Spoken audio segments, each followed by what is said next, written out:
মেয়েদের গালে থাপ্পড় মোড়ে কি মজা। নরম গাল, থাপ্পড় মেরে শান্তি। ইচ্ছে করতেছে আরো থাপ্পড় মারি। কিছু বুঝলেন না তো, চলুন ফ্ল্যাশব্যাকে যাই। আর কোনোদিন যেন আমার পেছনে না দেখি। আমি কি কুত্তা যে তোর মতো কুত্তির পিছনে যাব? কি আমি কুত্তি? তুই কুত্তি না হলে কলেজের ছেলেগুলো তোর পিছনে কুত্তার মতো ঘুরঘুর করতো না। তোর মতো লুচ্চার সাথে প্রেম করা আমার সবচেয়ে বড় ভুল হয়েছে। আমি তো লুচ্চাই, সেটা তুই এখন বুঝলি? তোর সাথে কেন যে কথা বলছি, অসহ্য একটা। এখন তো অসহ্য লাগবেই কুত্তি। আমারে কুত্তি বলবি না। তাহলে তোকে কি বলবো, ইরা কুত্তি? আপদ বিদায় হ, তোর সাথে ব্রেকআপ। তুই কি ব্রেকআপ করার কে? আমি করতেছি ব্রেকআপ, আর এই নে তোর ব্রেকআপ গিফট।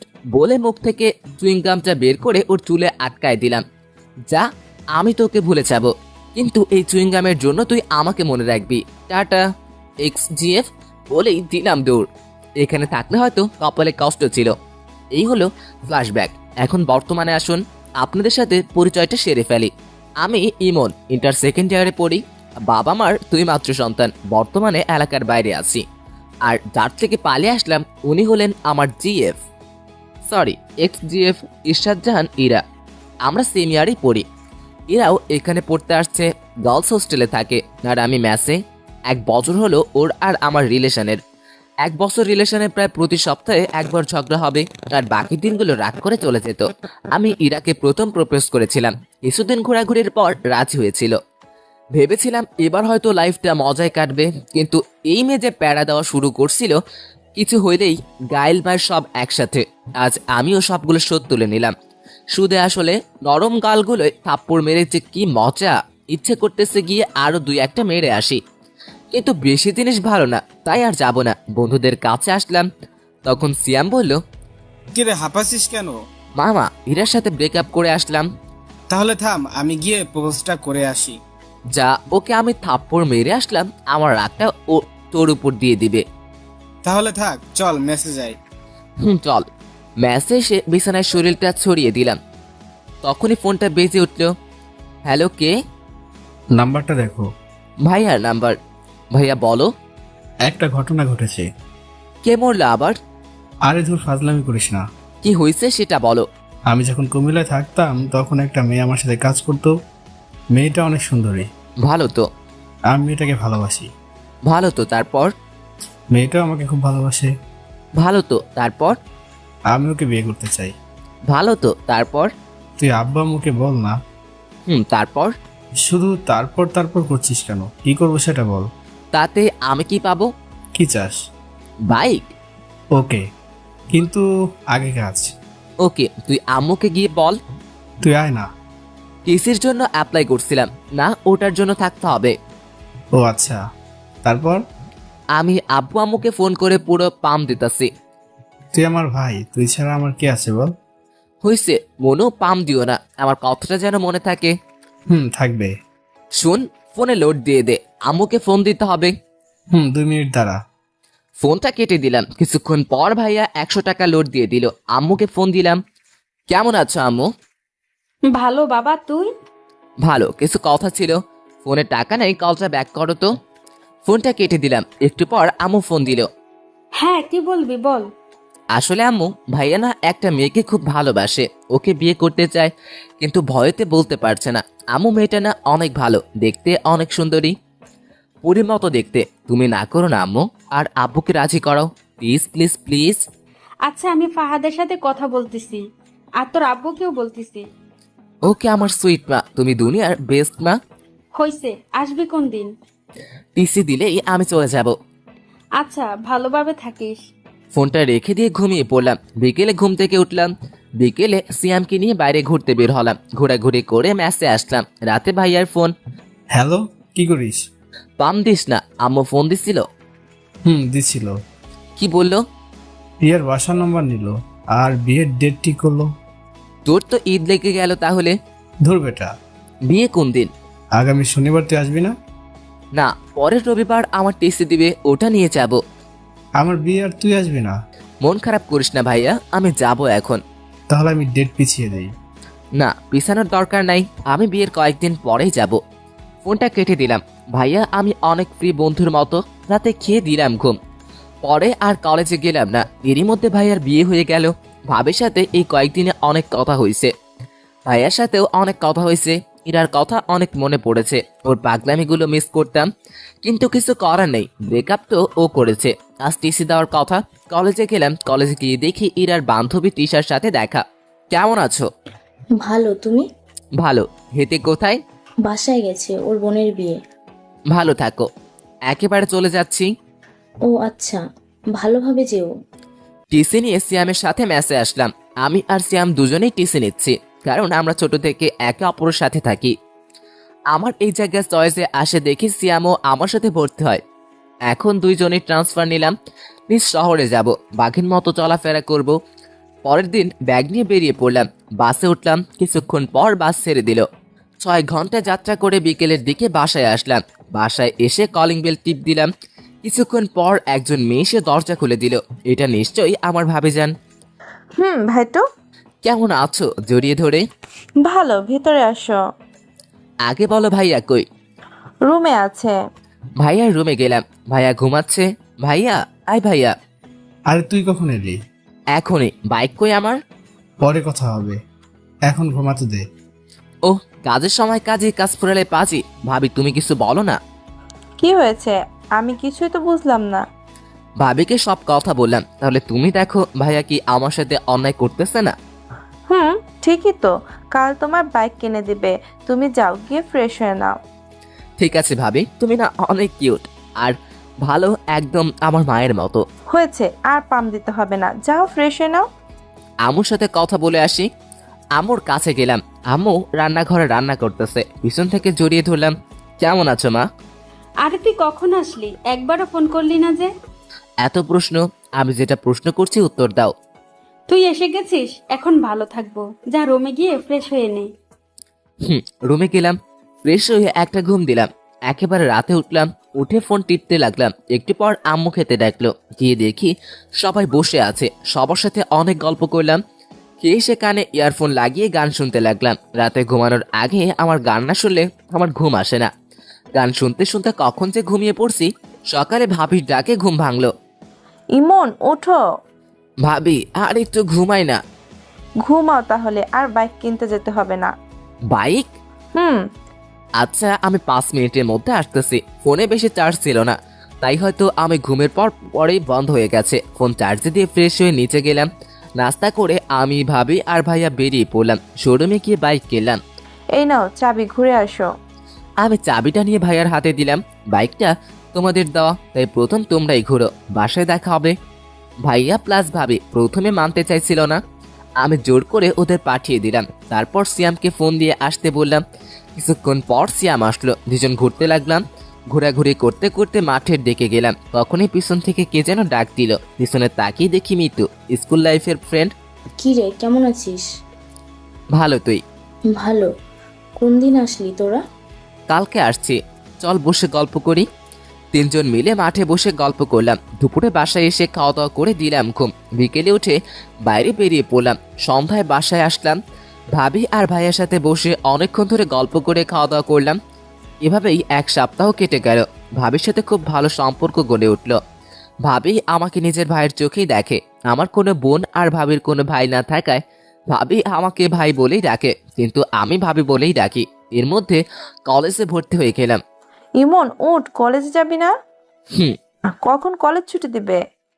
হুম কি উঠ না, হলে গায়ে জল ঢেলে দিব।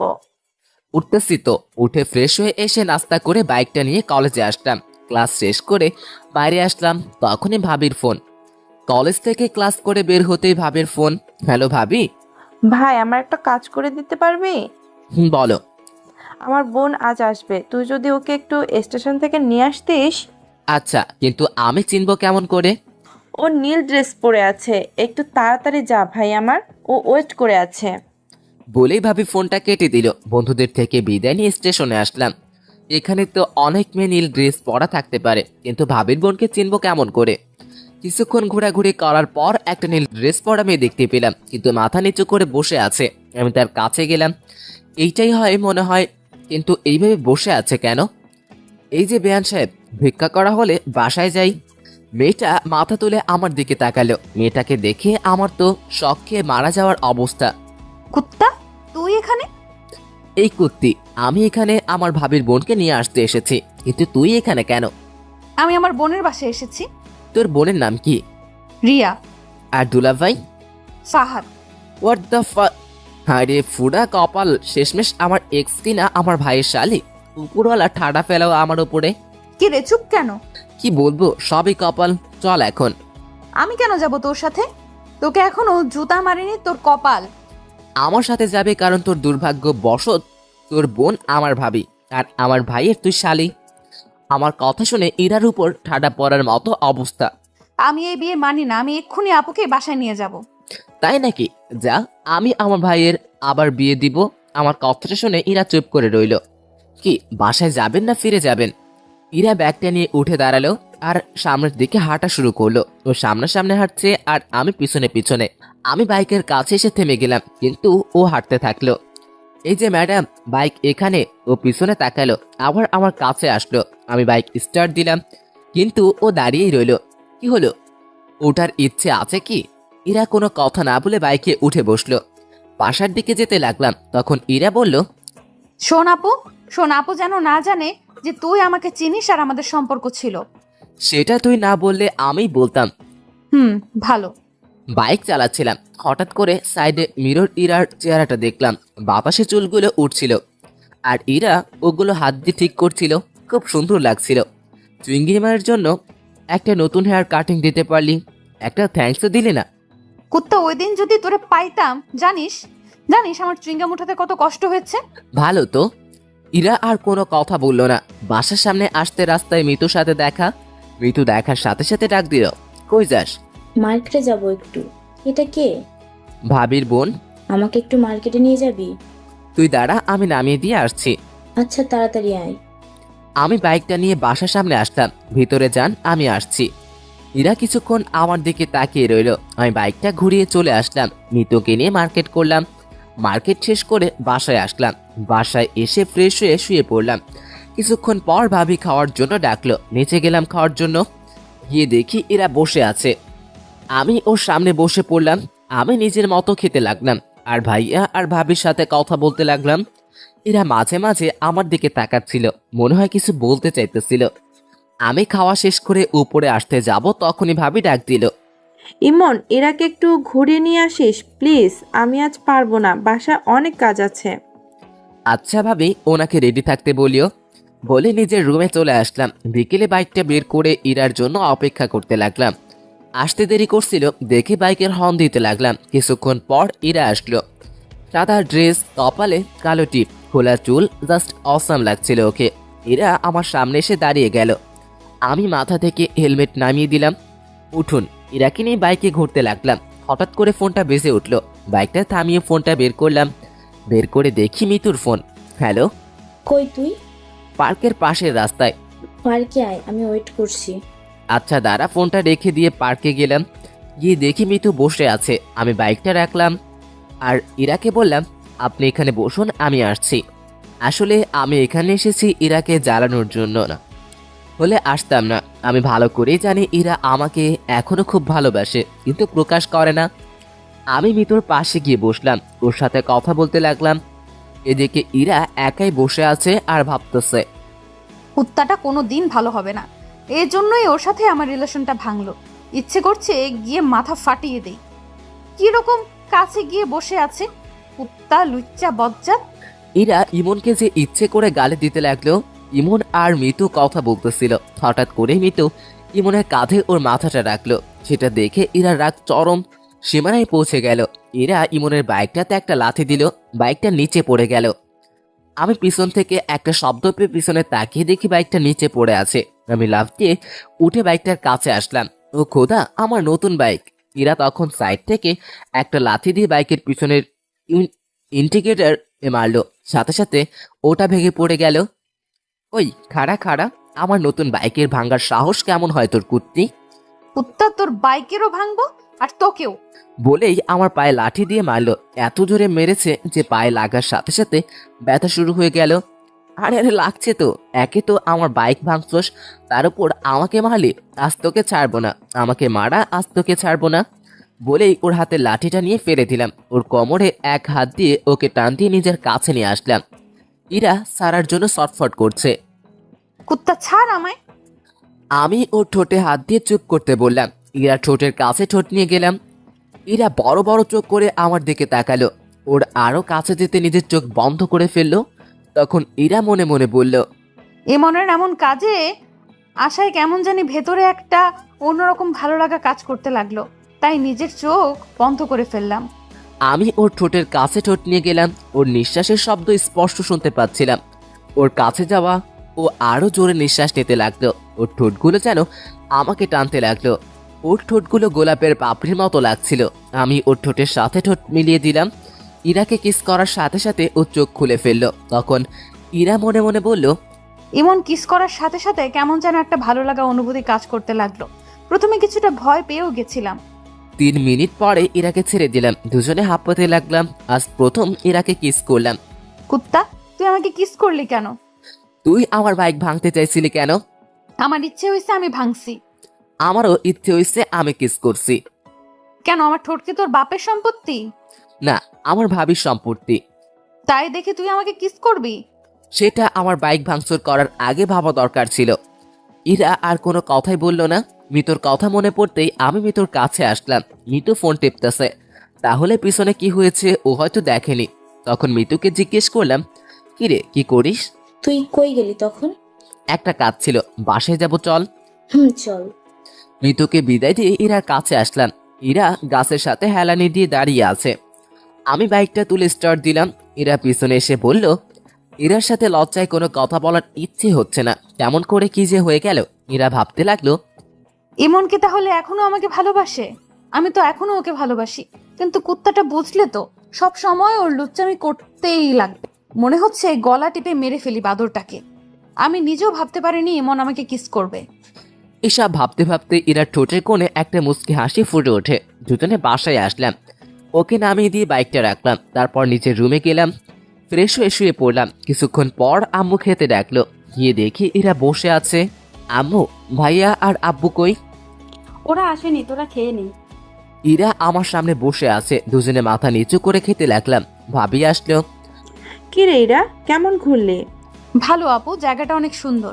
আচ্ছা খেয়ে নে। আমি খেয়ে নিজের রুমে চলে আসলাম। রাতে ঘুম ধরছিল না, তাই ছাদে গেলাম। একটু পর মিতুর ফোন আসলো। কি রে, কি করছিস? এই তো ছাদে দাঁড়িয়ে আছি। শুয়ে আছি। মিতুর সাথে কথা বলতে লাগলাম। তখন ইরা ছাদে এসে দেখে ইমন কার সাথে যেন খেসে হেসে কথা বলতেছে। ইরা রাগ উঠে যায়, কারণ সে তো এখনো ইমনকে নিজের চেয়েও ভালোবাসে। তখন ইরা মনে মনে বলল, কুত্তাটা কোনোদিনও ভালো হবে না। নিশ্চয়ই বদমাস মেয়েটার সাথে কথা বলছে। আজ ওর একদিন কি আমার একদিন। হঠাৎ করে আমি সামনে তাকিয়ে দেখি ইরা। মিতু ফোনটা রাখ, আমি পরে ফোন দিচ্ছি। আচ্ছা। মিতু ফোনটা কেটে দিল। ইরা আমার কাছে আসলো। কার সাথে কথা বলছিলি? মিতুর সাথে। এরপর থেকে যেন ওই ডাইনির সাথে কথা বলা আর দেখা করা না দেখি, বলে দিলাম। কেন, কথা বললে কি করবা? কি করব দেখাচ্ছি, দাঁড়া। ইরা আমার কাছ থেকে ফোনটা নিয়ে নিল আর বলল, ফোন পাবি না, যখন দরকার হবে আমার কাছে বলবি, আমি দিব। না, ফোন ছাড়া আমার ঘুম আসে না, ফোন লাগবেই আমার। বলছি না পাবি না। ইরার কাছ থেকে ফোন কেড়ে ফোনটা নিতে গেলাম। তখনই ওর চোর পকেটে ফোনটা ঢুকিয়ে দিল। এই চোর পকেটটা কি জানতে চাহিয়া লজ্জা দিবেন না? এইবার নিয়ে দেখা। মনটা খুব হতাশ হয়ে গেল। আমি নিচে যেতে লাগলাম। তখন ইরা আমার হাতটা টেনে ধরলো আর ঠোঁটের সাথে ঠোঁট লাগিয়ে দিল। আর ভাবতে লাগলো, হঠাৎ আমার কি যে হলো, এমনকে কাছে টেনে নিয়ে ওর ঠোঁটের সাথে ঠোঁট লাগিয়ে দিলাম। ওকে কিস করার সময় ওর শরীরে এক অদ্ভুত ঘ্রাণ আমাকে ওর আরো কাছে টানতে লাগলো। 5 মিনিট পর ওকে ছেড়ে দিলাম। ইরা এইভাবে কিস করবে ভাবতেও পারেনি। তখন ইরা বলল, আই লাভ ইউ। বলেই ইরা দৌড়ে নিচে চলে গেল। আমি নিজের রুমে চলে আসলাম। শুয়ে শুয়ে এতক্ষণ কি হলো সেটাই ভাবতে লাগলাম। সবকিছু মাথার উপর দিয়ে যাচ্ছিল। নিজে ব্রেকআপ করলো, আবার নিজেই আই লাভ ইউ বললো। আমার সাথে মজা নেওয়া, এবার দেখাবো মজা। যদি কাঁদিয়ে না ছেড়েছি তাহলে আমার নাম ইমন না। সব প্ল্যান ভাবতে ভাবতে ঘুমিয়ে পড়লাম। সকালে মনে হলো কে যেন আমার দিকে তাকিয়ে আছে। চোখ খুলতেই দেখি ইরা। কি ব্যাপার, আপনি এখানে?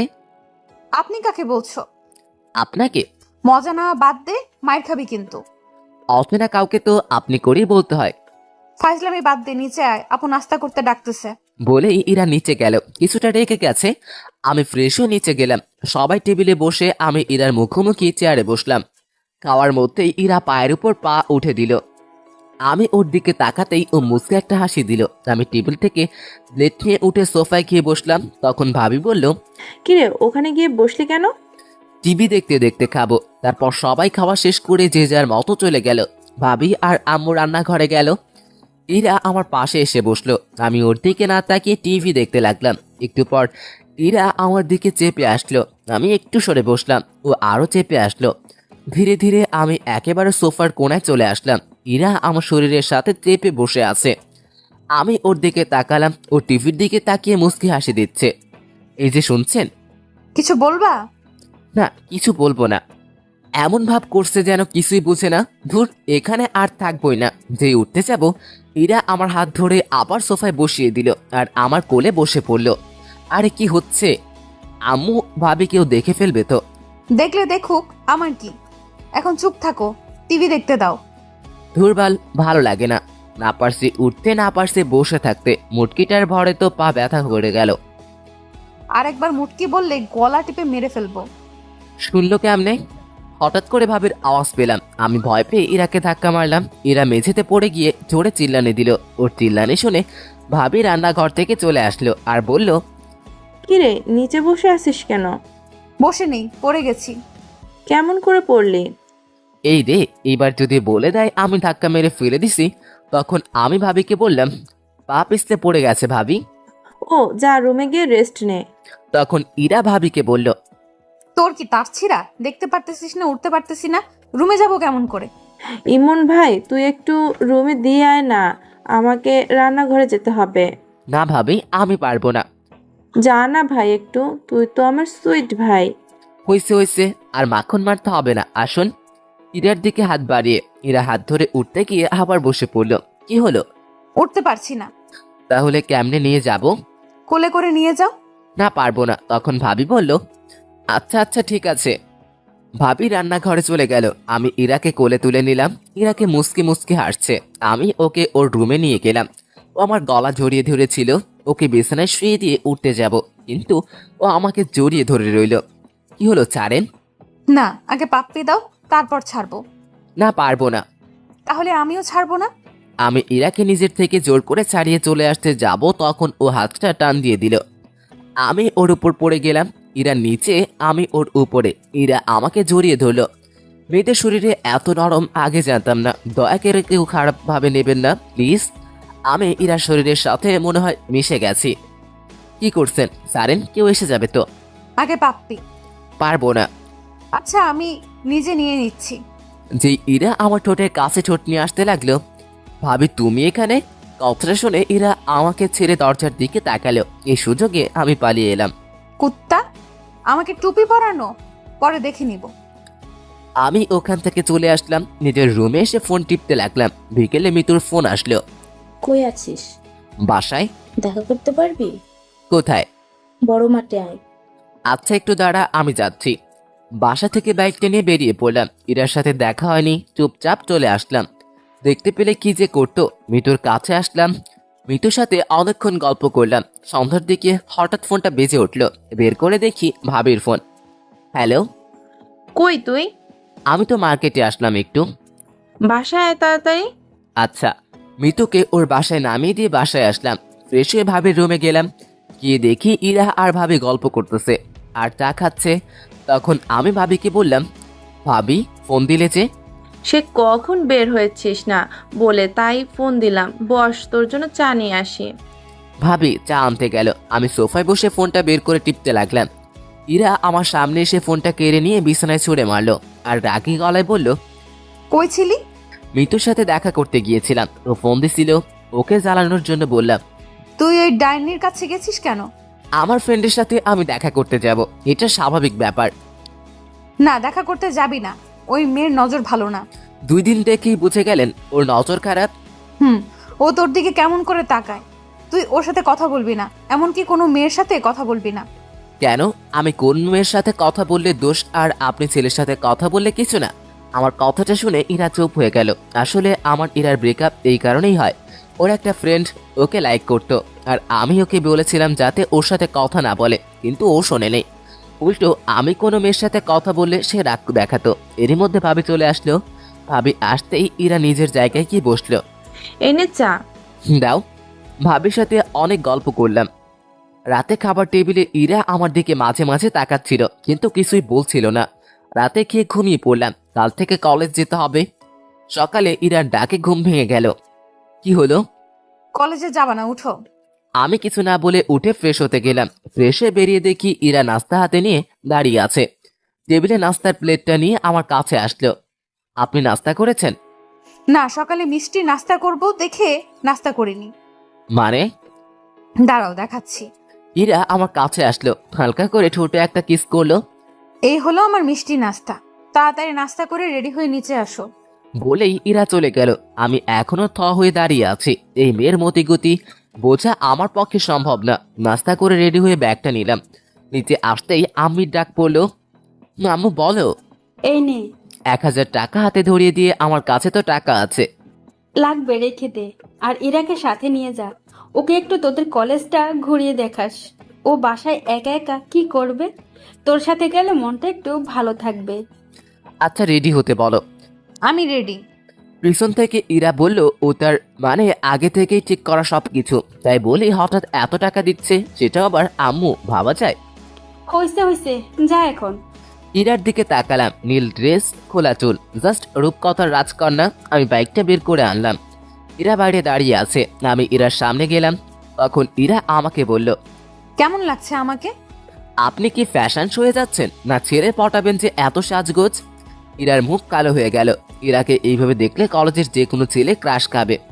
তোমার যখন ভালো লাগছে না তাহলে চেঞ্জ করে আসি। থাক, লাগবে না, উঠো। ইরা উঠে বসে আমাকে শক্ত করে জড়িয়ে ধরলো। ইরাকে নিয়ে কলেজে আসলাম। বাইকটা পার্ক করে সিয়ামের কাছে আসলাম। সিয়াম ওর মামার বাসায় ছিল। তখন সিয়াম বলল, কিরে এরা এখানে? সিয়ামকে সব বললাম। ভাই তোর ভাগ্য বলতে হবে। কিন্তু ওকে আগে একটু ভালো মতো মজা দিতে হবে, আমাকে নিয়ে ফাইজলামি। তারপর দুজনে ইরার কাছে আসলাম। সিয়াম আর ইরা কথা বলল। আমি ইরাকে বললাম, আচ্ছা এখানে থাকুন, আমরা ক্লাস করে আসছি। তখন ইরা বলল, আমি কি করব এখানে? চত্বরে বসে থাকুন। আমি একা বসে থাকবো? থাকুন, আমি ক্লাস করে চলে আসব। আমি আর সিয়াম ক্লাসের দিকে যেতে লাগলাম। পিছনে ফিরে দেখি ইরা বসে আছে, আর কিছু ছেলে ওর দিকে যাচ্ছে, হয়তো কথা বলবে। ছেলেগুলো ইরার কাছে গিয়ে কি যেন কথা বলতেছিল। আমি আর সিয়াম ক্লাসে না গিয়ে ওদের কাছে গেলাম আর বললাম, কি হয়েছে ভাইয়া? আর ইমন ভাই তুমি এখানে? কি হয়েছে? আসলে ভাই আমার ফ্রেন্ড এই আপুকে অনেক পছন্দ হয়েছে, তাই কথা বলতে আইছিলাম। ওটা তোদের ভাবি হয়। ভাই আগে বলবা তো, ভুল হয়ে গেছে, আর হবে না। আপু মাফ করে দিন প্লিজ। ছেলেগুলো চলে গেল। তখন সিয়াম আমাকে বলল, তোকে আজ ক্লাস করতে হবে না, তুই ওকে নিয়ে ঘুরে আয়। বাইকটা নিয়ে আসি। বাইকটা নিয়ে ইরার সামনে আসলাম। ইরা উঠে শক্ত করে জড়িয়ে ধরলো। সবাই আমার দিকে তাকিয়ে আছে। ভাবি যে রোমান্স বাইরে গিয়ে কইরেন, এটা ক্যাম্পাস। বলে সিয়াম দৌড়ে চলে গেল। আমি বাইকটা জোরে টান দিলাম। বাইক আর মেয়ে, পার্টটা দেখতেই হবে। সারাদিন ইরাকে নিয়ে বাইকে ঘুরলাম। ইরা সারাদিন অনেক বকবক করেছে। বিকেলের দিকে বাসায় আসলাম। এসে ফ্রেশ হয়ে ঘুম দিলাম। সন্ধ্যায় ঘুম থেকে উঠে পুরো অবাক হয়ে গেলাম। ইরা আমাকে জড়িয়ে ধরে শুয়ে আছে, কিন্তু ও এখানে কখন এলো? আমি ইরার দিকে তাকিয়ে দেখতে লাগলাম। ফ্যানের বাতাসে চুলগুলো উঠছে, মুখটা খুব মায়াবী লাগছে। হঠাৎ করে ইরার ঘুম ভেঙে গেল। কি ব্যাপার, তুমি এখানে কখন আসলা? আসলে আপু তোমাকে ডাক দিতে বলছিল, কিন্তু এসে দেখি তুমি ঘুমাচ্ছ, আমারও ঘুম পাচ্ছিল, তাই এখানে ঘুমিয়ে পড়ি। কি, যদি ভাবি এসে দেখে ফেলতো তাহলে কি ভাবতো? যা ভাবার তাই ভাবতো। এখন উঠে ফ্রেশ হয়ে নিচে আসো। আমার কপালে একটা পাপ্পি দিয়ে ইরা চলে গেল। মেয়েটার মায়ের আরো পড়ে যাচ্ছি। কি যে করি, ওকে কষ্ট দিতে পারছি না। আমি যে ওকে ভালোবাসি, তাহলে কষ্ট কেমন করে দেই? আর ওর থেকে দূরে থাকতেও পারবো না। কালকেই ওকে সব বলবো। উঠে ফ্রেশ হয়ে নিচে গেলাম। ভাবি আর ইরা আর আম্মু বসে কি যেন বলা বলি করছে। আমি যেতেই চুপ হয়ে গেল। তখন আম্মু বলল, ঘুম হলো? তারপর ভাবি বলল, খুব ভালো ঘুম হয়েছে তাই না? কি বলছো কিছুই বুঝতেছি না। থাক, আর বোঝা লাগবে না। আপনাকে আর কিছু বোঝাতে হবে না, বস এখন। আমি গিয়ে ভাবির পাশে বসলাম। তখন আম্মু বলল, তোরা গল্প কর, আমি রান্নাঘরে যাই। আম্মু রান্নাঘরে চলে গেল। তখন ভাবি বলল, আমিও যাই, আম্মুকে সাহায্য করি। ভাবিও চলে গেল। আমি বসে ফোন টিপতেছি আর টিভি দেখতেছি। হঠাৎ ইরা এসে আমার কোলে শুয়ে পড়লো আর টিভি দেখতে লাগলো। আরে কি করছো? ভাবি এসে যাবে তো। আসলে আসুক, আমার কি। ইরা টিভি দেখতে লাগলো আর আমি রান্নাঘরের দিকে তাকিয়ে রইলাম। ভাবি আসছে কিনা ইরার দিকে তাকালাম। ইরা টিভি দেখতে ব্যস্ত। ইচ্ছে করছে ইরার মাথায় হাত বুলিয়ে দিই, কিন্তু কেন জানি সাহস হচ্ছিল না। তাই চুপচাপ বসে রইলাম। একটু পর ইরাকে ভাবি রান্নাঘর থেকে ডাক দিল। ইরা উঠে রান্নাঘরে চলে গেল। একটু পর 1 কাপ চা হাতে নিয়ে আসলো, এনে আমাকে দিল আর পাশে বসে পড়লো। অর্ধেকটা চা খেতেই ইরা কাপটা নিয়ে বাকিটা চা খেতে লাগলো। আমি ওর দিকে তাকিয়ে রইলাম। তখন ইরা বলল, কি হলো, এভাবে তাকিয়ে আছো কেন? না এমনি। বজ্জাত কোথাকার। চায়ের কাপটা নিয়ে নিল। রাতে খাবার খেয়ে রুমে আসলাম। এসে গান শুনতে শুনতে ঘুমিয়ে পড়লাম। সকালে ঘুম থেকে উঠে ফ্রেশ হয়ে নিচে গেলাম। ইরা নাস্তার টেবিলে বসে আছে, আমিও বসে পড়লাম। খাওয়ার সময় ইরা পায়ে গোতা দিতে লাগলো। এক সময় পা সরিয়ে নিলাম। ইরার পা চেয়ারের সাথে লাগলো, তাই হয়তো ওর মুখ কালো হয়ে গেল। আমি নাস্তা করে কলেজে আসলাম। আজ ইরা কলেজে আসেনি, কারণ ওর ভাবির সাথে মার্কেটে যাওয়ার কথা ছিল। কলেজে ক্লাস করে বের হচ্ছি, তখনই মৃত্যু আসলো। কালকে ওই মেয়েটার সাথে তো খুব ঘুরলি। কেন, কি হয়েছে? না, তোকে একটা কথা বলার ছিল। কি কথা বল। এখানে না, বিকেলে পার্কে আয়। আচ্ছা চল, তোকে নামিয়ে দিই। মিতুকে বাসায় নামিয়ে দিয়ে বাসায় আসলাম। তখন আম্মু বলল, কই ছিলি? কলেজে। কই আবার থাকবো? তোর বাইকের পিছনে মেয়েটা কে ছিল? ও, ওটা আমার ফ্রেন্ড হয়। আর কোনোদিন যেন কোনো মেয়েকে বাইকের পিছনে নেওয়া না দেখি, আর কোনো মেয়ের সাথে প্রেম টেম করা যেন না শুনি। আম্মু। আমার রুমে চলে আসলাম। এসে দেখি ইরা আমার বিছানায় বালিশে মুখ লুকিয়ে কান্না করছে। কি ব্যাপার, তুমি এখানে আর কান্না করতেছো কেন? ইরা কান্না করেই যাচ্ছে। আমি ওর কাছে গিয়ে ডাক দিলাম। ও উঠে সোজা আমার শার্টের কলার ধরলো। তোকে না বলেছিলাম ওই মেয়ের সাথে কথা বলবি না, কিন্তু তুই তো ওই ডাইনির সাথে বাইকে ঘোরাঘুরি করতেছিস। বলেই ইরা কান্না করতে লাগলো। আরে আমি তো ওকে বাসায় নামিয়ে দিতে গিয়েছিলাম। তোকে বাসায় নামিয়ে দিতে হবে কেন? ওর কি হাত পা নেই? ও চলতে পারে না? রিক্সায় যাবে, অটোতে যাবে, তোর বাইকে কেন? আর নিব না, হইছে। এবার কলার সারও লাগছে। ইরা আমাকে টানতে বিছানায় নিয়ে আসলো আর বুকের উপরে মাথা রেখে শুয়ে পড়লো। চুপচাপ থাকবি, আমাকে শুয়ে থাকতে দে। ঠিক আছে, সারাদিন না খেয়েছিলাম, এখনো না খেয়ে শুয়ে থাকি। ইরা আমার মুখ তুলে তাকালো, তারপর আমার কাছে এসে ঠোঁটের সাথে ঠোঁট লাগিয়ে দিয়ে চুষতে লাগলো। পুরো 5 মিনিট পর ছেড়ে দিল। দুজনেই হাঁপাতে লাগলাম। এইবার হয়েছে, এখন চুপচাপ শুয়ে থাকবি। ইরা আমার বুকে শুয়ে পড়লো। এক সময় ইরা ঘুমিয়ে পড়লো। আমি ওকে রেখে ফ্রেশ হয়ে নিচে এসে খাওয়া দাওয়া করলাম। তখন আমি ভাবিকে বললাম, ভাবি আমি তোমার ঘরে গিয়ে ঘুমালাম। কেন, তোর ঘরে কি হয়েছে? তোমার বোন শুয়ে আছে। তাতে কি হয়েছে? তুইও ওই ঘরে গিয়ে ঘুমা। কি বলছো জাতা? আচ্ছা আচ্ছা, তুই আমার ঘরে গিয়ে শুয়ে পড়। আমি ভাবির ঘরে গিয়ে শুয়ে পড়লাম। বিকেলে ঘুম থেকে উঠে দেখি ইরা আমার বুকের উপর মাথা রেখে শুয়ে আছে। কি মেয়ে রে বাবা! আমি ইরাকে ডাক দিলাম। একটু পর ইরার ঘুম ভাঙলো। চোখ মুখে ঘুমের ছাপ কম, রাগেরটাই বেশি। এভাবে তাকিয়ে আছো কেন? তোকে কি বলেছিলাম? আমার তো খিদে লাগছিল, তাই উঠে আসছিলাম। তারপরে কেন আমার পাশে গিয়ে শুয়ে পড়লি? ভাবি বলল যে তুমি আমার রুমে শুয়ে আছো, তাই আমি যেন তার রুমে শুয়ে পড়ি। তাই আমি এখানে এসে শুয়ে পড়ছিলাম। দোষ করছে আবার বড় বড় কথা। এখন চলো, আমাকে ঘুরতে নিয়ে যাবে। কিন্তু আম্মু যে বাইকে মেয়ে উঠাতে মানা করেছে। সেটা অন্য মেয়ে উঠাতে মানা করছে, আমাকে না। কেন? তোমার আম্মুকে গিয়ে বলো। আমি কি জানি। আমি রেডি হতে গেলাম। ইরা রেডি হতে গেল। আমি আম্মুর কাছে গেলাম। আম্মু, আমি কি ইরাকে বাইকে নিব? শুধু ইরাকে নিবি, আর ওকে যদি না নিস তাহলে তোর বাইক চালানো বন্ধ। দূর, কিছুই বুঝি না, কি বলো তোমরা? বাইকটা বের করে দাঁড়িয়ে রইলাম। একটু পর ইরা এসে উঠে আমাকে শক্ত করে জড়িয়ে ধরলো। দুজনে পার্কের দিকে গেলাম। ইমন, গাড়ি দাঁড় করাও, আমি আইসক্রিম খাবো। আমি গাড়ি দাঁড় করিয়ে ওকে আইসক্রিম কিনে দিলাম। তুমি এখানে একটু দাঁড়াও, আমি ভিতর থেকে আসছি। আচ্ছা, তাড়াতাড়ি আসো। আমি পার্কের ভিতরে এসে দেখি মিতু বসে আছে। আমি ওর পাশে গিয়ে বসলাম। কিরে, কখন এলি? একটু আগে, বস। না বসবো না, কি বলবি বল, আমাকে একটু তাড়াতাড়ি যেতে হবে। I love you. আমি সত্যি সত্যি তোকে অনেক ভালোবাসি রে, আমাকে ফিরিয়ে দিস না প্লিজ। মিতুর কথা শুনে আমি তো পুরাই হয়ে গেলাম। তখনই কে যেন আমাকে টান দিয়ে মিতুর থেকে আলাদা করে দিল। পিছনে তাকিয়ে দেখি ইরা ঠাস ঠাস ঠাস করে 2-3টা পড়ে গেল গালে, মাথাটা ঝিমঝিম করছে। কুত্তা, তোর এই কাজ অন্য মেয়ের সাথে লটর পটর করা। তখন ইরাকে মিতু বলল, এই, তুমি আমাকে মারলে কেন? আমি এখানে তোমার সাথে কথা বলছি না, সো চুপ থাকলে ভালো হয়। মানে কি বলতে চাচ্ছ তুমি? তুমি কোন সাহসে আমাকে মারলে? ইরা মিতুকে চড় মেরে বসলো। আমি তো দেখেই অবাক। বলছিলাম না চুপ থাকতে। ইরাকে সাইডে নিয়ে আসলাম। তুমি ওকে মারলে কেন? তুই ওকে জড়িয়ে ধরেছিলি কেন? ভেবেছিলাম আমার ভালোবাসা দিয়ে তোমাকে আবার কাছে টেনে নেব, কিন্তু আমি ভুল ছিলাম। তুমি হয়তো আমাকে আর ভালোবাসো না। আসলে আমি পাগল। কেন যে ভেবেছিলাম তুমি হয়তো আমাকে আগের মতো ভালোবাসো, তাই তো তোমার কাছে নিজের ভালোবাসাটা জাহির করতে গেছি। হয়তো আমার কপালে তোমার ভালোবাসা নেই। আসলে আমার মতো মেয়েকে হয়তো ভালোবাসার যোগ্য নয়। পারলে ক্ষমা করে দিও। ইরা কাঁদতে কাঁদতে মিতুর কাছে আসলো আর বলল, আপু, পারলে আমাকে ক্ষমা করে দিয়েন। আসলে আমি এতদিন একটা ভুল ধারণা নিয়ে বেঁচেছিলাম, সেটা আজ ভেঙে গেল। আসলে কি জানেন, কাউকে ভালোবাসাটা সহজ, কিন্তু বিপরীত মানুষটার ভালোবাসা পাওয়াটা অনেক সময় কঠিন হয়ে যায়। আবার সম্ভব হয় না, যেটা আজ আমার থেকে হয়তো কেউ ভালো বুঝবে না। ইমন খুব ভালো ছেলে, আপনাকে অনেক ভালো রাখবে।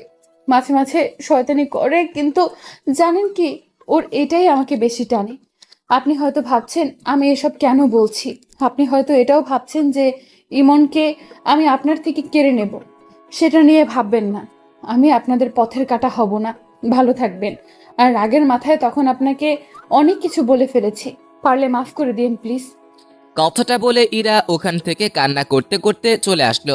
আমি বাইক নিয়ে ইরার পিছনে পিছনে বাসায় আসলাম। ইরা ওর রুমে ঢুকে গেল। আমি নিজের রুমে গিয়ে শুয়ে পড়লাম। তোর কি করতে গেলাম আর কি হয়ে গেল, আমাকে ইরাকে বলতে হবে সত্যিটা। আমি ইরার রুমের সামনে গিয়ে দাঁড়ালাম। ভিতর থেকে কান্নার শব্দ শুনতে পেলাম। ইরা হয়তো কাঁদছে, নিজেকে কেমন যেন অপরাধী মনে হচ্ছে।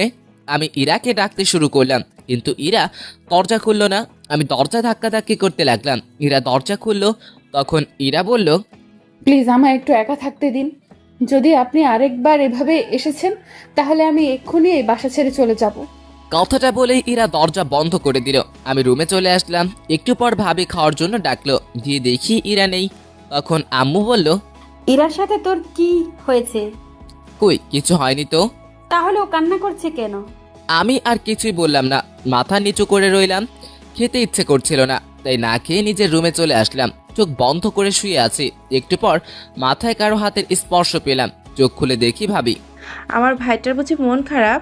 না ভাবি, এমনি ভালো লাগছে না তাই। আমাকে বুঝি বলা যাবে না, তাই না? আসলে তেমন কিছু না, মাথাটা খুব ব্যথা করছে তো তাই খুব খারাপ লাগছে। তুই চিন্তা করিস না, আমি সব ঠিক করে দেব। তুই এখন ঘুমা। কথাটা বলেই ভাবি চলে গেল। আমি চুপ করে শুয়ে রইলাম। চোখে ঘুম নেই। চোখ বন্ধ করলেই ইরার হাসি মুখটা সামনে আসছে। যে করেই হোক ওকে আমাকে পেতেই হবে। ওকে আর আমার থেকে দূরে যেতে দিব না। চিৎকার করে বলতে ইচ্ছে করছে, ইরা আমি তোমাকে ভালোবাসি। কাল যে করেই হোক ওর থেকে ক্ষমা চাইতে হবে। দরকার পড়লে ওর পায়ে পড়বো, কিন্তু ওকে নিজের থেকে দূরে যেতে দিব না। সারা রাত ঘুম হয়নি। ভোর রাতে ঘুমিয়ে পড়লাম। সকালে ঘুম থেকে উঠে ফোনটা হাতে নিয়ে দেখি 11টা বাজে। আমি তাড়াতাড়ি করে ইরার রুমে গেলাম। গিয়ে দেখি রুম ফাঁকা, ইরার জামা কাপড় কিছুই নেই। আমি দৌড়ে নিচে আসলাম। ভাবি, ভাবি, আই ভাবি। কি হয়েছে? ইরা কই? ও আজ সকালে চলে গেছে। অনেক আটকানোর চেষ্টা করেছে কিন্তু পারেনি। কয়টার ট্রেন? 10টা 30-এ। আমি তাড়াতাড়ি করে বাইকটা বের করে স্টেশনের দিকে বেরিয়ে পড়লাম। সাবধানে যাস। স্টেশনে গিয়ে দেখি ট্রেন চলে গেছে। সাইড বেঞ্চে বসে পড়লাম। চোখের কোণ দিয়ে এক ফোঁটা জল মাটিতে পড়লো। নীরবে বসে কাঁদতে লাগলাম। আজ আমার ভুলের জন্যই ইরা আমার থেকে দূরে চলে গেল। একটু পর ভাবির ফোন আসলো। হ্যালো ভাবি। কি হয়েছে তোর? তোর কণ্ঠটা এমন শোনা যাচ্ছে কেন? না কিছু না, বলো কি বলবা। পেলি ওকে? না ভাবি। আচ্ছা তুই বাসায় আয়, তোর সাথে কথা আছে। আচ্ছা আমি এক্ষুনি আসছি। বাইকটা নিয়ে বাসার দিকে যেতে লাগলাম। মুখের সামনে শুধু ইরার ছবিটাই ভেসে উঠছিল। তখনই হঠাৎ করে কথা থেকে যেন একটা রিক্সা বাইকের সামনে চলে আসে। আমি কন্ট্রোল সামলাতে না পেরে বাইকটা রিক্সার সাথে লাগিয়ে দেই। চোখ খুলে দেখি মাথায় হাত আর পায়ে ব্যান্ডেজ। ভাবি সাইডে বসে আছে। ভাবি তোমরা এখানে? আর বাইকটা ঠিক আছে তো? তোর অ্যাক্সিডেন্ট করার পর একজন তোর ফোন দিয়ে আমাদের ফোন করে হাসপাতালে আসতে বলে। আজ তোর যদি কিছু হয়ে যেত তাহলে আম্মুকে মুখ দেখাতাম কেমন করে বল? কিছু হয়নি তো? কিচ্ছু হয়নি। তুই জানিস তোর মাথায় হাতে পায়ে কয়টা সেলাই পড়েছে? থাক, সেটা বলার দরকার নেই। চুপচাপ শুয়ে থাক, বিকেলে তোর বাসায় নিয়ে যাব। ভাবি বাইরে চলে গেল। বিকেলে বাসায় গেলাম। আমি স্বাভাবিকভাবেই হাঁটতে পারতেছি, কিন্তু হাতটার জন্য একটু সমস্যা হচ্ছে। রাতের বেলায় ছাদে বসে আছি। আকাশের তারার মেলা, হাজারো তারার ভিড়ে চাঁদটাকেই দেখছি। একটু পর কেউ পিঠে হাত দিল। পিছনে তাকিয়ে দেখি ভাবি দাঁড়িয়ে। ভাবি তুমি এখানে? এত রাতে এখানে মনমরা হয়ে বসে আছিস এখনো? বলবি তোর কিছু হয়নি তো? আসলে ভাবি, ঠিক আছে ঠিক আছে, যদি আমাকে আপন না ভাবিস তাহলে বলতে হবে না। ভাবি আমি ইরাকে ভালোবাসি, আর আমরা একে অপরকে অনেকদিন ধরেই চিনি। সে আমি, আম্মু, তোর ভাইয়া আর আব্বু সবাই জানে। এরা আমাদের সব বলেছে। সেদিন কি হয়েছে সেটা বল। সেদিনের সব কথা ভাবিকে খুলে বললাম।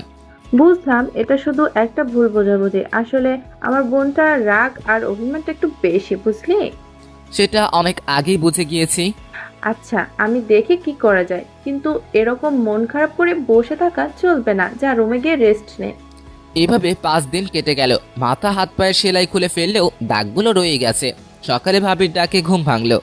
ইমন, তাড়াতাড়ি উঠে ফ্রেশ হয়ে রেডি হয়ে নিচে আয়। কেন? আজ তুই, আমি আর তোর ভাইয়া আমাদের বাসায় যাব। ভাবির কথাটা শুনে আমার খুশির সে মানা ছিল না। ভাবিকে জড়িয়ে ধরলাম। থ্যাংক ইউ ভাবি, তুমি দুনিয়ার বেস্ট কিউট ভাবি। হয়েছে, আর পাম দিতে হবে না, তাড়াতাড়ি নিচে আয়। তুমি 2 মিনিট ওয়েট করো, আমি 1 মিনিটে আসতেছি। আমি তাড়াতাড়ি ফ্রেশ হয়ে রেডি হলাম। তারপর নিচে আসলাম। নাস্তা করে বসে আছি। কিছুক্ষণ পর ভাইয়া আসলো। কিরে, ব্যাগ গোছানো শেষ? কতক্ষণ আর সময় লাগবে? ভাবি কই? রেডি হচ্ছে। প্রায় 20 মিনিট পর ভাবি রেডি হয়ে আসলো। এতক্ষণ লাগে? হয়েছে, তোর তো আর তর্স হচ্ছে না। কেন? আচ্ছা, তুমি আর একটু ময়দা মেখে আসো, আমরা দাঁড়িয়ে আছি। ওই ছাগল, আমি কোনোদিন ময়দা মাখছি? প্রতিদিনই তো মাখো। দাঁড়া, তোর মায়ের হয়নি অনেকদিন। ও, তোমরা ঝগড়া বাদ দিয়ে চলো তো। এমনিতে তোমার ময়দা মাখতে অনেক সময় লেগে গিয়েছে, আর দেরি করলে ট্রেন মিস হয়ে যাবে। কি? আমি ময়দা মাখি? যাবই না আমি। যাও তোমরা। ভাবি রাগ করছো কেন? ভাইয়া তো মজা করে বলতেছে।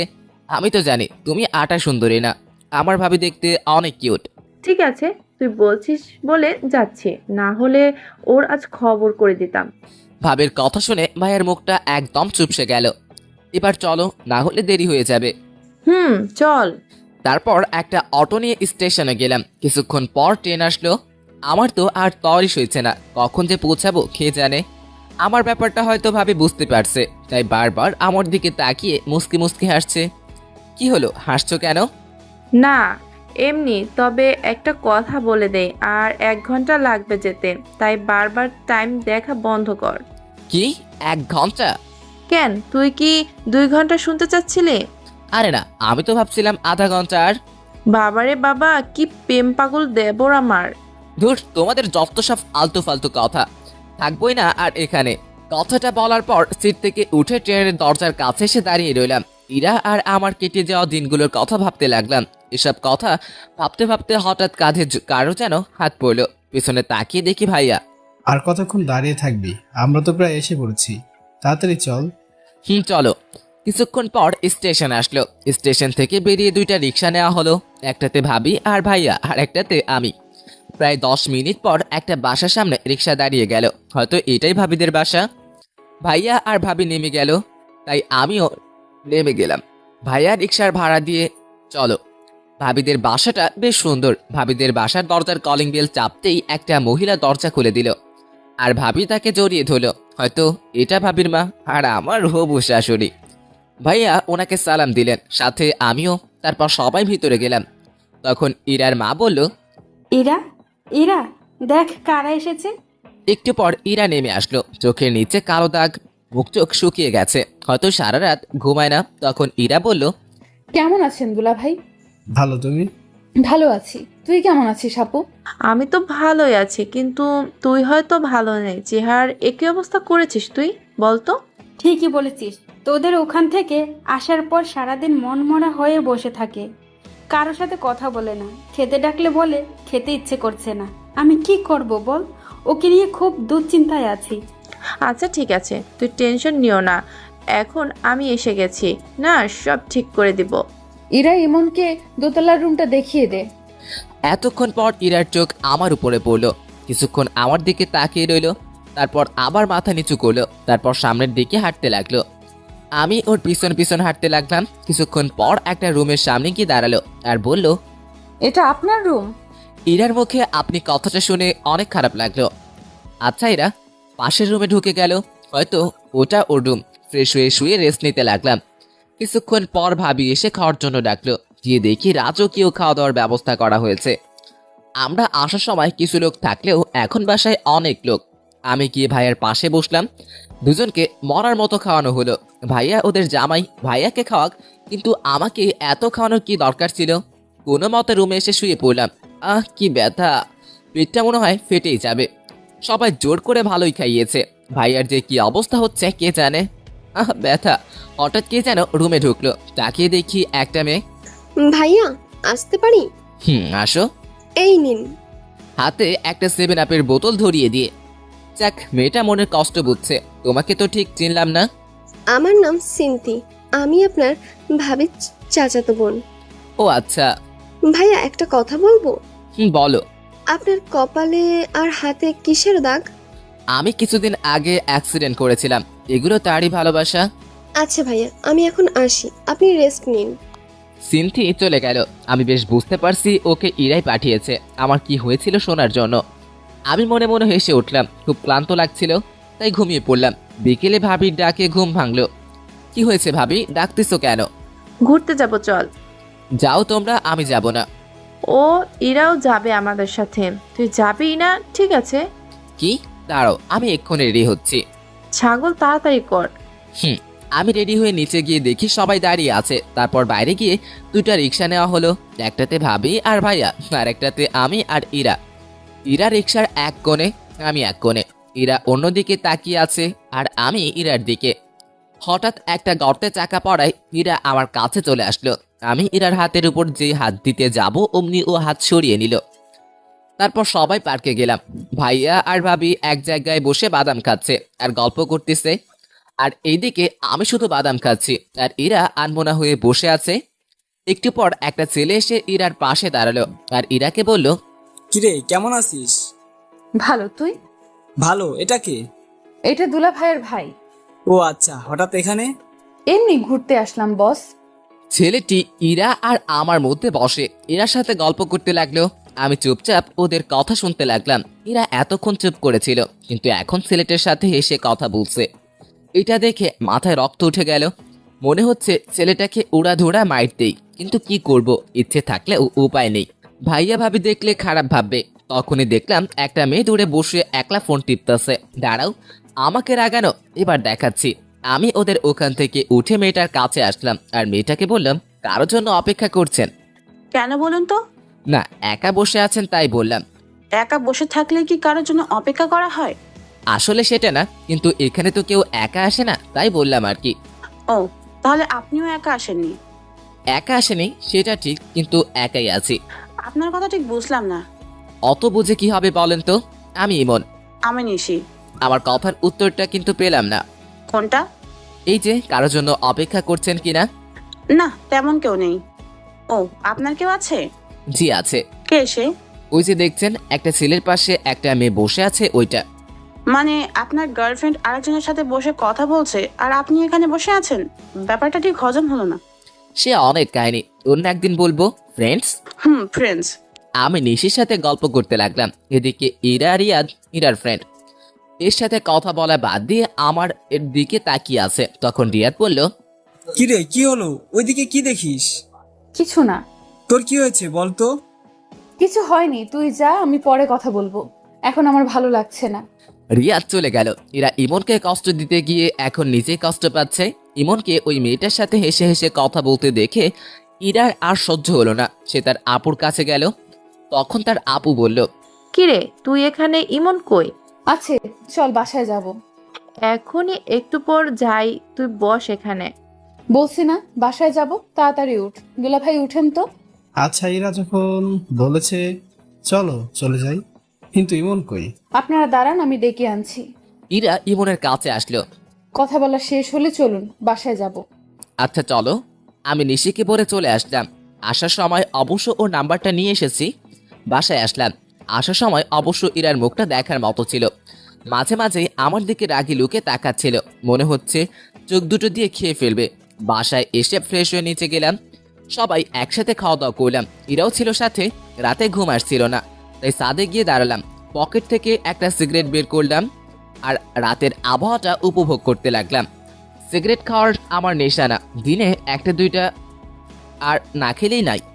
হঠাৎ একটু পর কারো পায়ের আওয়াজ পেলাম, সিগারেটটা লুকিয়ে ফেললাম। ইরা ছাদে উঠলো, সিগারেটটা দূরে ফেলে দিতে চাইলাম, কিন্তু দিলাম না, দেখিও কি করে। ইরা ছাদের এক কোণে চলে গেল, আমি ওখানে দাঁড়িয়ে সিগারেট খেতে লাগলাম। তখন ইরা বলল, এটা কি আপনার বাসা যে এখানে সিগারেট খাচ্ছেন? না কেন, এখানে সিগারেট খাওয়া বারণ নাকি? হ্যাঁ বারণ। আর এই ছাদে যার তার আসাও এলাও না, এক্ষুনি নেমে যান। তাহলে আমি যার তার মধ্যে পড়ি? হ্যাঁ, আমার তো সেটাই মনে হয়। ও ভালো তো, কথায় ভালোই বিষ টালতে শিখে গেছো। যাই হোক, আমি নেমে যাচ্ছি।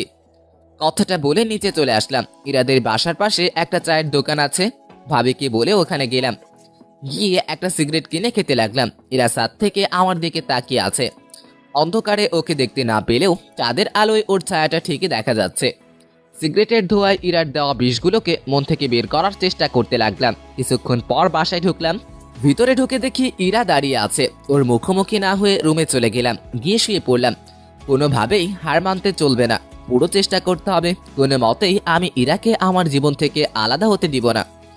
এসব ভাবতে ভাবতে ঘুমিয়ে পড়লাম। সকালে ঘুম থেকে উঠে ফ্রেশ হয়ে নিচে গেলাম।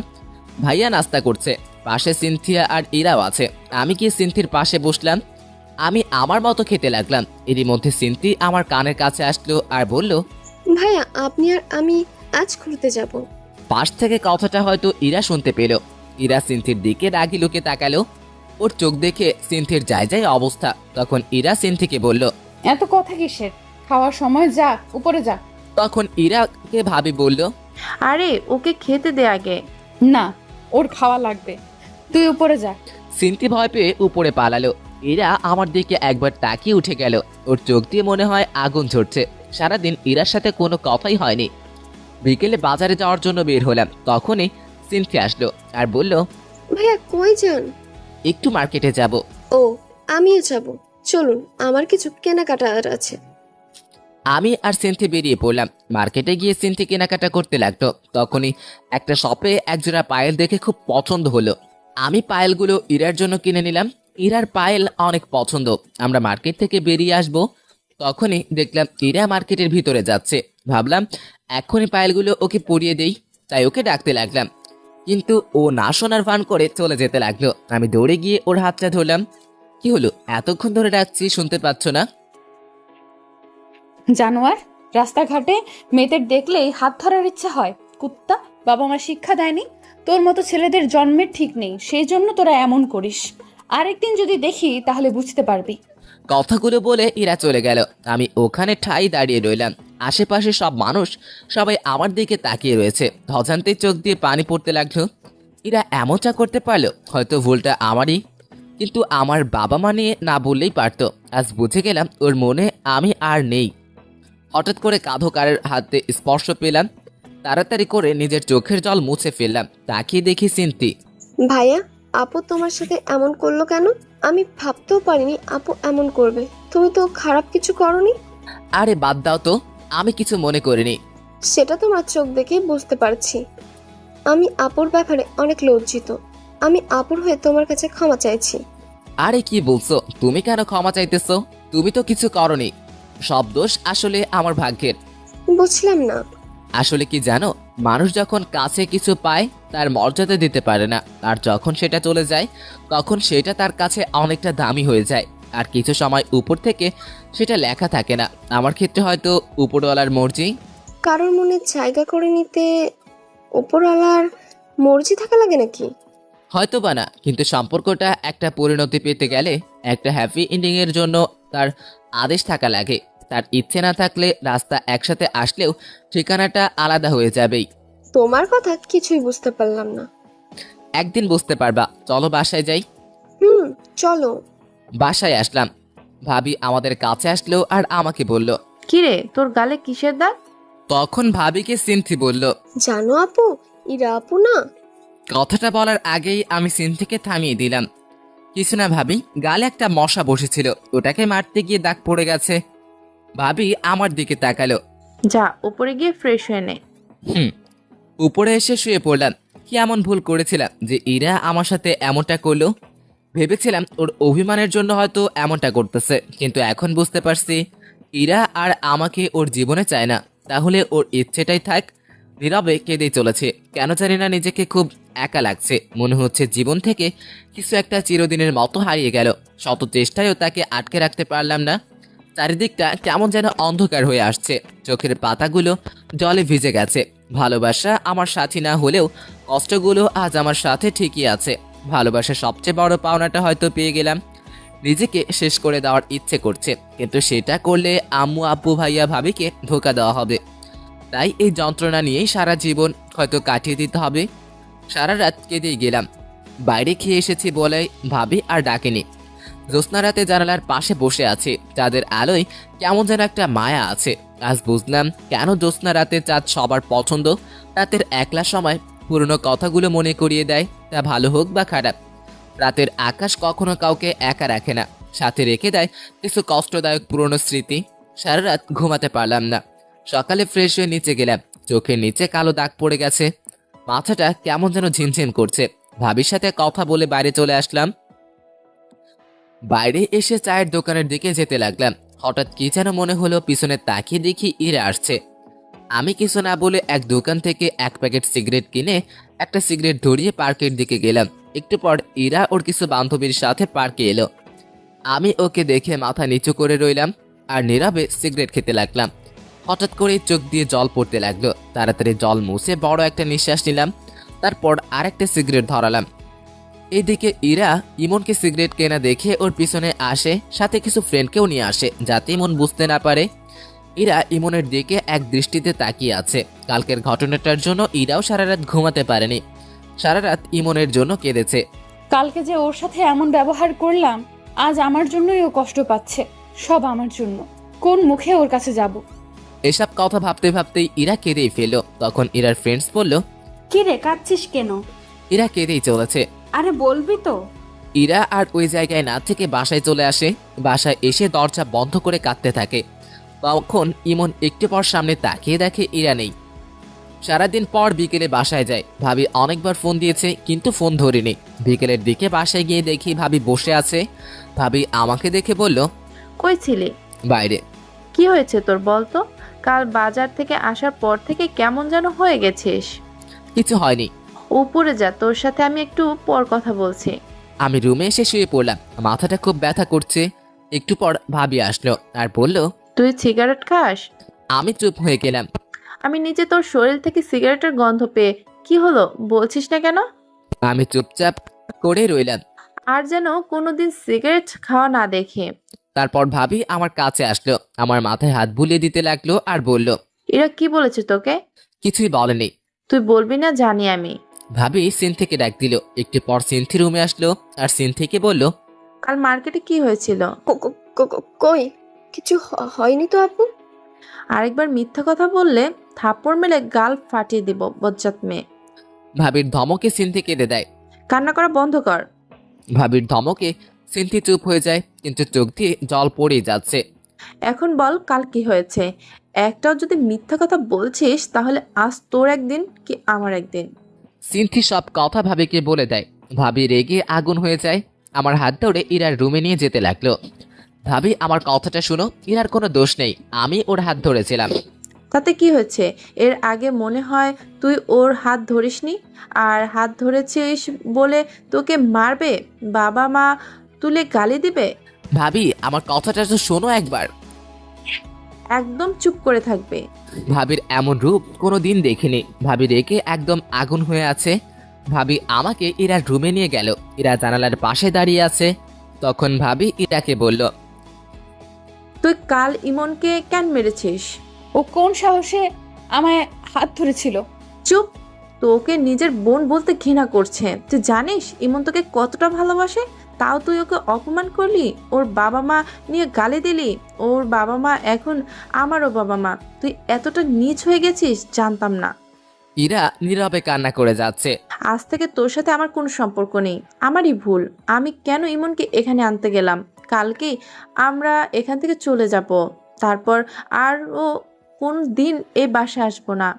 ইরা কোনো কথাই বলছে না, শুধু কান্না করছে। তখন ভাবি ইমনকে বলল, ইমন ভাই আমার, মাফ করে দে আমায়। আমার বোন এমনটা করবে আমি ভাবতে পারিনি। আমি ওর হয়ে তোর কাছে মাপ চাইছি। কি করছো ভাবি? তুমি আমার বড়, তোমার মাফ চাওয়া মানায় না। ভাবি ওখান থেকে চলে গেল। আমি ইরার দিকে একবার তাকালাম। ইরা আমার দিকে তাকিয়ে আছে, চোখ দিয়ে জল পড়ছে, যেন কিছু বলতে চাইতেছে। ওর মুখটা খুব মায়াবী লাগছে, কিন্তু এই মায়ায় আর জড়িয়ে লাভ নেই। আমার রুমে চলে আসলাম। একটু পর ভাবি এসে আমার কাপড় গুছিয়ে দিতে লাগলো। ভাবি, ও তো তোমার নিজের বোন, তুমি কি ওর সাথে কথা না বলে থাকতে পারবা?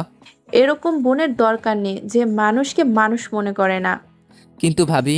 চুপ, একটাও কথা বলবি না। সব কাপড় গুছিয়ে দিয়েছি, কাল সকালে তাড়াতাড়ি বের হতে হবে। ঘুমিয়ে পড়। কথাটা বলেই ভাবি বেরিয়ে গেল। রাতে ঘুম আসছে না। জানালার কাছে গিয়ে দাঁড়িয়ে রইলাম। বাইরে হালকা বাতাস বইছে, পরিবেশটা মনোরম মনে হচ্ছে। হঠাৎ করেই ইরার জন্য কেনা পায়েল দুটোর কথা মনে পড়লো। ব্যাগ থেকে পায়েল দুটো বের করে নাড়াচাড়া করতে লাগলাম। ইরার জন্য বসে বসে একটা চিঠি লিখলাম। পায়েল আর চিঠিটা নিয়ে রুমে গেলাম। দরজা খোলা আছে। ভিতরে গিয়ে দেখি ইরা ঘুমিয়ে আছে। ওর পায়ের কাছে গিয়ে পায়েল দুটো পরিয়ে দিলাম। চিঠিটা পায়েলের সাথে আটকে দিলাম। কিছুক্ষণ পর খাটের পাশে বসে ওকে দেখতে লাগলাম। ওকে দেখে মন ভরছে না। অনেকক্ষণ বসে থাকার পর কপালে একটা মায়া এঁকে দিয়ে নিজের রুমে চলে আসলাম। সারা রাত ওর সাথে কাটানো কথাগুলো ভাবতে লাগলাম। কিভাবে যে রাত পেরিয়ে গেল বুঝতেই পারলাম না। সকালে এসে ভাবি ডাকলো। ঘুমের ভান করেছিলাম। ভাবি ডাক দেওয়ায় একটু পর উঠে ফ্রেশ হয়ে ব্যাগ নিয়ে নিচে গেলাম। যাওয়ার আগে ইরার রুমে গেলাম। ইরা এখনো ঘুমিয়ে আছে। ইরার পাশে গিয়ে বসলাম। মন ভরে ওকে দেখতে লাগলাম, তবে চুলগুলোর জন্য মুখটা ভালো করে দেখতে পারছিলাম না। চুলগুলো আলতো করে সরিয়ে দিলাম। তারপর ওর কপালে একটা ভালোবাসার পরশ এঁকে দিলাম। তখন ইরা নড়ে উঠল। পায়ের মধ্যে পায়েলের সাথে চিঠিটা দেখলাম। বুক বড় নিঃশ্বাস নিয়ে চলে আসলাম। নাস্তা করে বেরিয়ে পড়লাম। এদিকে ইরা ঘুম থেকে উঠে দেখে পায়ে পায়েল, আর পায়েলের ভিতরে একটা চিঠি। আর চিঠিটা খুব খুলে পড়তে লাগলো। ইরা, কি বলবো ভেবে পারছি না। আজ মনটা কেমন যেন করছে, খুব একা লাগছে। তোমার থেকে দূরে চলে যেতে হবে কোনোদিন ভাবিনি। সবটাই আমার ভুল। আমি হয়তো তোমার যোগ্য নাই, তাই হয়তো এমনটা হলো। সেদিন তোমার কথাগুলো কথা না, বেশ ছিল, যেগুলো আমার মনটাকে ক্ষত বিক্ষত করে দিয়েছে। তোমাকে ভালোবাসার আমার কাছে কোনো কারণ ছিল না, আর ভুলে যাওয়ারও কোনো কারণ নেই। তাই তোমাকে কোনো দিনও ভুলতে পারবো না। কিন্তু তুমি আমার থেকে ভালো কাউকে পেলে হয়তো আমাকে ভুলে যাবে। আর আমাকে দেখে যেন পুরনো কথা যাতে না মনে পড়ে, তাই আর তোমার সামনে কোনোদিন আর আমার ভালোবাসা নিয়ে আসবো না। সেটা নিয়ে চিন্তা করো না। পায়েলগুলো দেওয়ার জন্যই সেদিন তোমার হাতটা ধরেছিলাম, আর সেদিন বুঝতে পেরেছিলাম তোমার হাত ধরার ক্ষমতা আমার কোনোদিন হবে না। পায়েলগুলো তোমার জন্য কিনেছিলাম, তাই রেখে দিলে খুব খুশি হব। ভেবে নিও তোমার কাছে এইটা আমার শেষ চাওয়া। ভালো থেকো। আর আমার জন্য তোমার আর ভাবির সম্পর্কটা খারাপ হলো, তার জন্য আমি অনেক দুঃখিত। আশা করি আমার থেকে ভালো কাউকে নিজের জীবনে পাবে, যে আমার মতো জানোয়ার হবে না। ইতি ইমন। ইরা চিঠিটা নিয়ে বুকে জড়িয়ে ধরে কাঁদতে লাগলো। জীবনের সবচেয়ে বেশি যাকে ভালোবাসতাম সে আজ দূরে চলে গেল। কি করে বাঁচবো আমি? আমার আর বেঁচে থাকার অধিকার নেই। কেন বাঁচবো আমি? আর কার জন্যই বা বাঁচবো? আমি ভাবি আর ভাইয়া স্টেশনে বসে আছি। 30 মিনিট ধরে ট্রেন আসতে দেরি হচ্ছে। একটু পর ভাবির ফোনে একটা কল আসে। কিছুক্ষণ কথা বলার পর ভাবি চিৎকার দিয়ে ওঠে। কি হয়েছে ভাবি, কাঁদছো কেন? ইমন, ইরা না সুইসাইড করার চেষ্টা করছে। কি বলছো? ইরা কোথায় এখন?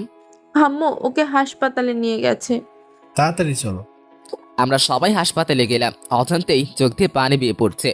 ভাবি আমার কাছে আসলো আর বলল, কাঁদিস না ভাই আমার। ভাবি পাগলিটার কিছু হয়ে গেলে আমি যে বাঁচতে পারবো না। আমি তো ওর ভালো থাকার জন্য ওর থেকে দূরে যেতে চেয়েছিলাম, কিন্তু ও যে এমনটা করবে। ভাবি, ওর কিছু হবে না তো? কিছু হবে না, আমি ডাক্তারের সাথে কথা বলছি, ও একদম ঠিক হয়ে যাবে। আমি ওর কাছে যাব ভাবি। একটু পর ডাক্তার চেক আপ করছে, তুই চুপটি করে বস, আমি আসতেছি।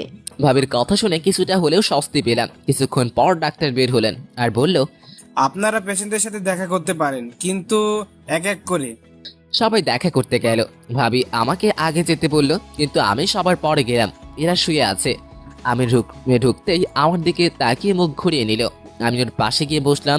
ওর হাতে ব্যান্ডেজ করা, দুজনে চুপচাপ। এরা অন্যদিকে মুখ ঘুরিয়ে আছে। আমি ওর হাতের উপরে হাত রাখলাম। এরা চুপচাপ, দুজনের মুখে কোনো কথা নাই। কি বলবো ভেবেই পাচ্ছি না।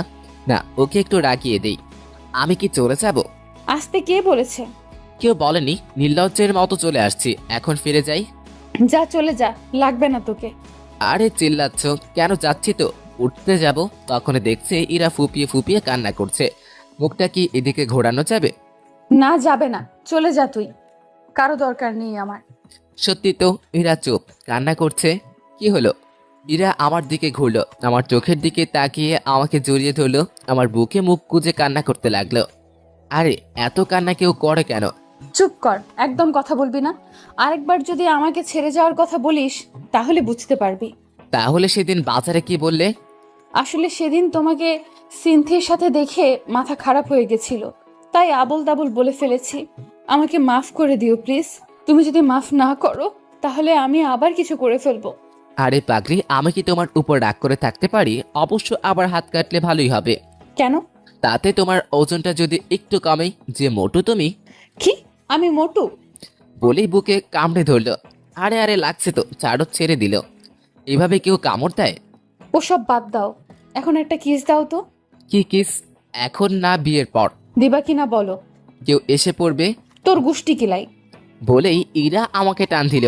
আমি ইরার উপর পড়ে গেলাম। ইরা ঠোঁটের সাথে নিজের ঠোঁট লাগিয়ে দিল। 3 মিনিট পর ছেড়ে দিল। দুজনেই হাঁপাতে লাগলাম। ইরা আবার ঠোঁটের সাথে ঠোঁট লাগিয়ে দিল। এভাবে 3 বার কিস করলো। শেষমেশ ওকে ধাক্কা দিয়ে নিজের থেকে ছাড়িয়ে নিলাম। ইরা মুস্কি মুস্কি হাসতে লাগলো। আমি হাঁপাচ্ছি। এমন বারবার কেউ কিস করে? আমি করি? এখনই দম বন্ধ হয়ে যেত। হয়েছে, ঠং বাদ দাও। আমি ইরার পাশে বসলাম। বিকেলের দিকে ইরাকে বাসায় আনা হলো। গাড়ি থেকে নামার সময় ইরা ডাক দিল। কি হলো? আমার কেমন যে লাগছে, মাথাটাও ঘুরছে। আমি হাঁটতে পারবো না। তো কি করব? কোলে করে নিয়ে যাও। কি বলছো? ভাইয়া ভাবি আছে তো? নিয়ে যাবি কিনা বল। ভাবি তখন আমার কাছে আসলো।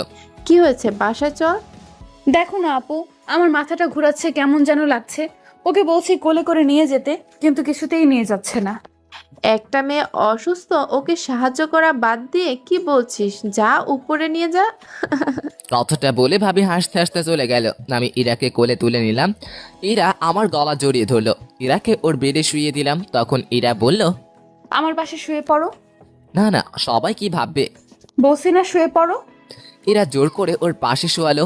আমার বুকে মাথা গুঁজে চুপ করে রইল। কিছুক্ষণ পর, ইমন, হুম। একটা কিস করি? না, করি না। এখন না, এখন ঘুমাও। তাহলে মাথায় হাত বুলিয়ে দাও। ঘুমাও। আমি ইরার মাথায় হাত বুলিয়ে দিতে লাগলাম। কিছুক্ষণ পর ইরা ঘুমিয়ে পড়লো। রাতে ইরাকে খাইয়ে দিলাম। রাতেও ইরা ওর পাশে জোর করে শোয়ালো। ভাবিকে বললাম। ভাবি বলল, এরা অসুস্থ, ওকে একা রাখা ঠিক হবে না। ভাইয়াও ভাবির সাথে নিল। মাঝরাতে। ইমন, শুনছো? কি হলো? ছাদে যাব, চলো। রাত 1টা বাজে, এখন সাদে গিয়ে কি করবা? চাঁদ দেখবো, চলো না। কাল গেলে হয় না? না হয় না, চলো এক্ষুনি। চলো। আরে আরে, আমি হাঁটতে পারবো না, কোলে নিয়ে যাও। ইরাকে কোলে করে সাথে নিয়ে গেলাম। দুজনে দোলনায় বসলাম। ইরা আমার কাঁধে মাথা রাখলো। মুহূর্তটা চাওয়ার কিছু ছিল না। মনে হয় সময়টা এখানে থেমে যাক আমাদের এই মুহূর্তে। ইমন, আবার কি হলো? আর ছেড়ে যাবে না তো? যতদিন পর্যন্ত উপরে যে আছে তার ডাক না পড়ছে, ততদিন পর্যন্ত আমি তোমার পাশেই আছি। একটা কথা বলবো। বলো। একটা কিস দিবা? আবার? দিবা না? যাও, তোমার সাথে কথা নাই। আরে আমি কি বলছি দিব না? তাহলে দাও। ইরার কপালে একটা মায়া এঁকে দিলাম। এরকম করে কেউ কিস দেয়? তাহলে কেমন করে দেয়? দাঁড়াও, দেখাচ্ছি। এরা আমার কাছে আসলো। এরা নিঃশ্বাসের শব্দ স্পষ্ট শুনতে পাচ্ছিলাম। ইরার ঠোঁট আমার ঠোঁটের কাছাকাছি, কেমন যেন একটা অদ্ভুত অনুভূতি কাজ করতে লাগলো। ইরার ঠোঁট দুটো আমাকে টানছে মনে হচ্ছে। ইরার ঠোঁটের সাথে ঠোঁট লাগিয়ে দিলাম। ইরা আমাকে জড়িয়ে ধরলো, কিছুক্ষণ পর ছেড়ে দিলাম। ইরা আমাকে আমার কোলে মাথা রাখলো, দুজনেই চন্দ্রবিলাস করতে লাগলাম। ভালোবাসায় প্রত্যেকটা মুহূর্ত একটা অদৃশ্য সম্পদ। ভালোবাসায় হারানো কিছু নেই। সবসময় প্রকৃত ভালোবাসা হয় না, কিছু সময় মানুষ মোহের শিকার হয় আর সেটাকে ভালোবাসা ভেবে বসে। প্রকৃত ভালোবাসায় শেষে গিয়ে শুধু থেকে যাবে দুটি মন, আর জীবনের শেষ মুহূর্ত পর্যন্ত তাদের ভালোবাসা। হ্যালো বন্ধুরা, গল্পটি কেমন লাগলো অবশ্যই কমেন্ট করে জানাবেন। আর যারা এখনো চ্যানেলটিকে সাবস্ক্রাইব করেন